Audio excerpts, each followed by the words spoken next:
I'd like to talk to you a little bit about the OSHA investigation. Okay. It began on the 7th, or actually began on the 8th of February, the day after the explosion.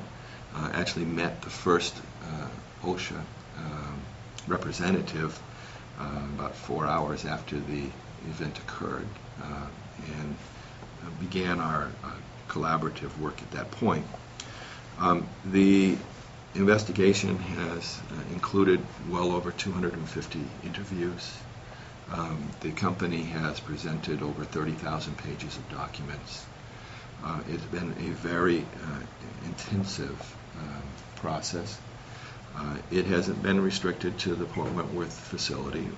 OSHA has spent a number of weeks at the Gramercy, Louisiana facility as well. Neither OSHA or the Chemical Safety Board has brought to our attention that they've identified the cause. Okay.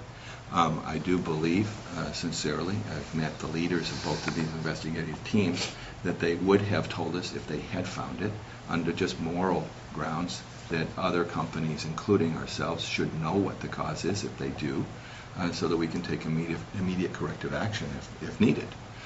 So we don't believe that either investigation has determined a cause for the initial explosion.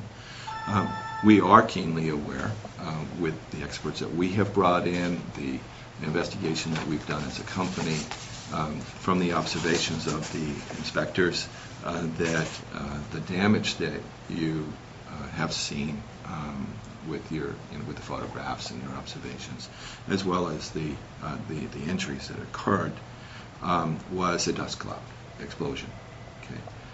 And so there was some mechanism that created a dust cloud that allowed this to propagate through the facility. Very likely it was multiple explosions, not a single explosion. The OSHA citations are imminent. They have invited us to a 9 o'clock conference this Friday. That is standard protocol. They meet with the company before making their public announcement.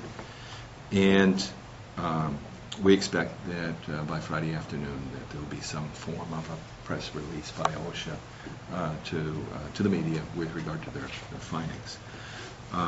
This is a very emotionally charged moment. OSHA had 6 months to complete their investigation, which would be the 8th of August. And they have chosen to anticipate their report. And I don't believe it's coincidental that it's one day before the Senate hearing on combustible dust. We've had a House hearing on combustible dust. We've had a 60-minute segment on the disagreement between the Chemical Safety Board and OSHA whether there should be a standard or not. As I said, it's a very politically charged environment, given that the Senate hearing is next Tuesday, and the Secretary has chosen to issue the public citations to Imperial 1 working day prior to the Senate hearing.